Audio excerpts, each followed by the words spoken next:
Bonjour mesdames, bienvenue aux méditations quotidiennes au féminin.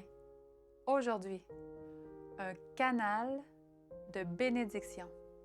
Car la parole de Dieu est vivante, agissante, plus acérée qu'aucune épée à deux tranchants. Elle pénètre jusqu'à la division de l'âme et de l'esprit, des jointures et des moelles, et elle juge des sentiments et des pensées du cœur. On trouve ce passage dans Hébreux 4 au verset 12. Le verset d'aujourd'hui présente clairement la fonction des Saintes Écritures. Je crois que le plus important pour nous est de méditer au sujet du livre, des livres sur notre vie.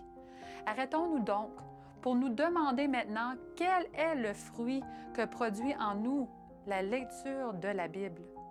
En ouvrant la Bible pour l'étudier, nous prenons inévitablement une certaine attitude.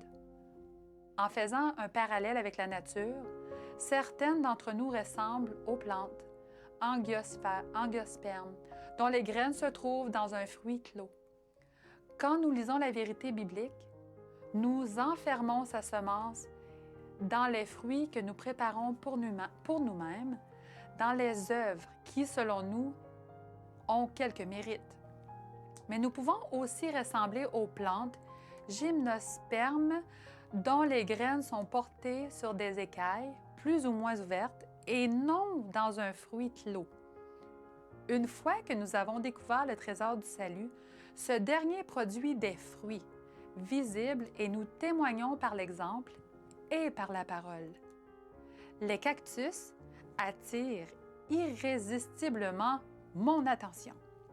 Ces plantes ne restent pas seulement en vie dans des endroits complètement hostiles, mais elles sont capables d'emmagasiner l'eau à partager avec le voyageur fatigué et assoiffé.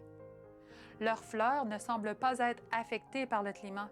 Elles sont belles à regarder dans leur habitat aride et désertique. La Bible nous montre le Christ, qui est l'eau vive et efficace. Lorsque nous passons à travers le désert et les circonstances défavorables, nous pouvons trouver l'eau rafraîchissante près de Jésus.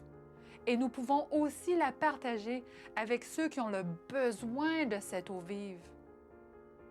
La Bible, comme les algues qui produisent leur propre nourriture, la Bible a la réponse à tous les besoins. Elle est le seul aliment complet qui satisfasse notre faim. Afin d'obtenir l'aliment qui assure leur survie, les algues ont besoin de l'énergie solaire, de l'eau, du dioxyde de carbone et des sels minéraux. La Bible contient tous les éléments nécessaires à ta nourriture spirituelle. À toi de l'étudier, de la mettre en pratique et surtout de la partager avec les autres. Commence aujourd'hui même et tu constateras vite les changements qu'elle entraîne en toi. Commence dès aujourd'hui à lire la parole. Bonne journée dans le Seigneur et à demain!